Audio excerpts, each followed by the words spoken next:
Welcome back दोस्तों, क्या हाल है आप सबका। मैं उम्मीद करता हूं कि यार आप सब खैरियत से होंगे। तो गाइस सालार को रिलीज हुए 11 डेज कंप्लीट हो चुके हैं और आज डे 12 चल रहा है।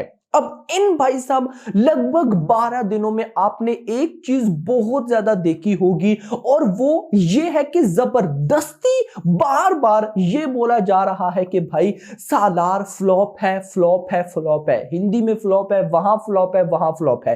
तो क्या भाई साहब सालार सचमुच फ्लॉप है या हिट है या ब्लॉकबस्टर है? मैं आपको वही बताने वाला हूं। ऐसे नहीं कि सालार ने इतनी कलेक्शन की ये वो नहीं, मैं आपको ऑथेंटिक भाई ऑफिशियल डाटा प्रोवाइड करूंगा कि भाई देखो ये हुआ है और उसके बाद आप लोगों ने डिसाइड करना है कि सालार हिट है या सालार फ्लॉप है। एंड स्पेशली आप लोग देखकर शॉक्ड हो जाओगे कि भाई इस फिल्म ने कितनी लेवल की बॉक्स ऑफिस कलेक्शन की है। अब बॉक्स ऑफिस कलेक्शन की मैं बात कर रहा हूं तो यहां पर एक बात माइंड में रखिएगा, अभी तक इस फिल्म की पहले 10 दिनों की ऑफिशियल कलेक्शन आई है। वैसे तो आज डे 12 चल रहा है ना, और कल डे 11 था। डे 11 की भी ऑफिशियल कलेक्शन अभी आई नहीं है भाई साहब, आ जाएगी थोड़ी देर बाद शाम तक।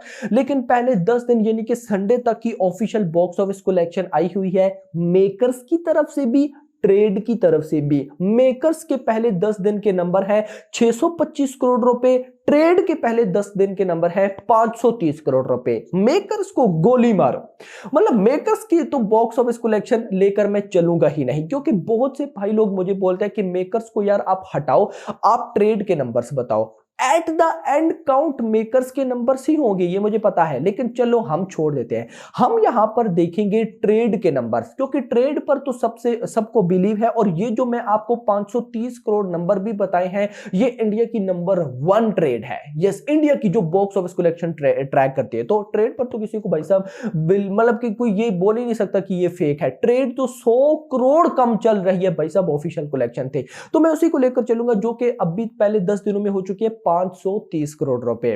अब इससे पहले कि भाई साहब हम और आगे बढ़े, जल्दी से वीडियो को लाइक कर दो, चैनल को सब्सक्राइब कर लो ताकि ऐसी अपडेटेड वीडियोस आपको मिलती रहे। तो आप सबको अभी तक तो ये पता है कि भाई प्रभास की जो सबसे बड़ी बिगेस्ट ब्लॉकबस्टर फिल्म है वो है बाहुबली 2, 1800 करोड़, उसको आप छोड़ दें।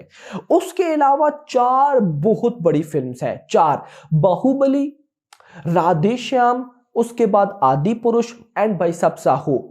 फिल्म हिट हुई, ब्लॉकबस्टर हुई, फ्लॉप हुई, वो अलग बात है, लेकिन ये फिल्म एक बहुत बड़े बजट्स की फिल्म थी और अभी वही लास्ट फिल्म्स है सालार से पहले। तो मैं इन्हीं की आपको कलेक्शन बताने वाला हूं। सबसे पहले बाहुबली, बाहुबली 1, 2 नहीं, बाहुबली पार्ट 1। बाहुबली पार्ट 1 की गाइज हिंदी से जो नेट कलेक्शन हुई थी ना, वो हुई थी 118 करोड़ रुपए, 118 करोड़ रुपए टोटल। भाई साहब जो इसकी ग्रॉस कलेक्शन बनी थी ना, नेट कलेक्शन अवेलेबल नहीं है ऑल लैंग्वेजेस की, सिर्फ एक हिंदी लैंग्वेज की नेट कलेक्शन अवेलेबल थी 118 करोड़, बाकी अवेलेबल नहीं है। बाकी भाई साहब इस फिल्म की इंडिया से जो क्रॉस कलेक्शन हुई थी ऑल लैंग्वेजेस से, वो हुई थी 516 करोड़ रुपए। ओवरसीज से इस फिल्म ने 134 करोड़ कमाए थे एंड वर्ल्ड वाइड ग्रॉस किया था 650 करोड़। यानी कि बाहुबली पार्ट 1 ने 650 करोड़ की life time world wide gross की थी। कितना? 650 करोड़। मैं आपको हर मूवी के साथ कंपेयर करके बताऊंगा। यहां पर सालार ने पहले 10 दिनों के अंदर ही ट्रेड के नंबर से 530 करोड़ कर लिए हैं, ट्रेड के नंबर से 530 करोड़ पहले 10 दिनों में। तो पहले 10 दिन मतलब ये तो नहीं कि फिल्म ने कल ही एंड हो जाना है, अब भी 40-50 दिन ये फिल्म थिएटर्स में और चलेगी। तो क्या 40-50 दिन और थिएटर में चलने के बाद ये फिल्म 150 करोड़ ट्रेड के नंबर्स में नहीं करेगी? इजीली करेगी। यानी कि अभी 530 करोड़ रुपए की कलेक्शन है ट्रेड के नंबर से पहले 10 दिनों में। आप 150 करोड़ ऐड कर ले तो ये कहीं ना कहीं भाई साहब 650-700 करोड़ बनता है। यानी कि ट्रेड के नंबर्स भी जो होंगे सालार की लाइफ टाइम कलेक्शन में, वो 650 करोड़ से 700 करोड़ होंगे। तो अगर मैं ये बोलूं कि सालार ट्रेड के नंबर्स में भी बाहुबली पार्ट 1 से बड़ी है, तो ये गलत नहीं होगा। मेकर्स के नंबर्स को तो छोड़ दो ना, मेकर्स के तो पहले 10 दिनों के नंबर 625 करोड़ थे, कल मंडे की कलेक्शन आने के बाद 650 करोड़ होंगे। यानी कि बाहुबली पार्ट 1 की लाइफ टाइम ग्रॉस कलेक्शन थी 650 करोड़। सालार ने मेकर्स के नंबर्स के अकॉर्डिंग पहले 11 डेज में ही भाई साहब बाहुबली पार्ट 1 का रिकॉर्ड बीट कर दिया है। यस भाई साहब, लेकिन ट्रेड के नंबर्स को हम लेकर चलेंगे तो लाइफ टाइम में ट्रेड का नंबर भी भाई साहब बाहुबली पार्ट 1 की लाइफ टाइम कलेक्शन 650 करोड़ को बीट कर देगा। ये बात होगी। उसके बाद बाहुबली 2 आई थी, वो तो बहुत बड़ी ब्लॉकबस्टर थी, सेकंड पार्ट था, हम उसको टच ही नहीं करेंगे। हम डायरेक्ट भाई साहब जाएंगे किस पे, ऑफ कोर्स साहू पे, किस साहू ने क्या किया था। ऑफ कोर्स भाई साहब बाहुबली 2 के बाद साहू उनकी बहुत बड़ी फिल्म थी, तो साहू की इंडिया से भाई साहब जो नेट कलेक्शन हुई थी, इंडिया के अंदर से नेट कलेक्शन थी 310 करोड़ रुपए, ये ग्रॉस बनी थी 360 करोड़ रुपए, ओवरसीज से आया था 92 करोड़ रुपए और वर्ल्ड वाइड ग्रॉस हुई थी 451 करोड़ रुपए। हिंदी से भाई साहब उस फिल्म ने नेट कलेक्शन की थी लगभग, किधर गया, हिंदी से नेट कलेक्शन की थी 168 करोड़ रुपए, तेलुगु से की थी 177 करोड़ रुपए, तमिल से की थी 11 करोड़ रुपए, मलयालम से की थी 3 करोड़ रुपए, और टोटल भाई साहब नेट कलेक्शन 310 करोड़, ग्रॉस बनी थी 360 करोड़, ओवरसीज से 92, वर्ल्ड वाइड ग्रॉस 451। अब देखो वर्ल्ड वाइड ग्रोथ साहू की कितनी थी, 451, और इधर सालार की ट्रेड के नंबर्स के अकॉर्डिंग ही पहले 10 दिनों की कलेक्शन 530 करोड़ रुपए है। यानी कि पहले 10 दिनों में ही ट्रेड के नंबर्स ने ही साहू की life time box office collection को बीट कर दिया है। ये भी गई।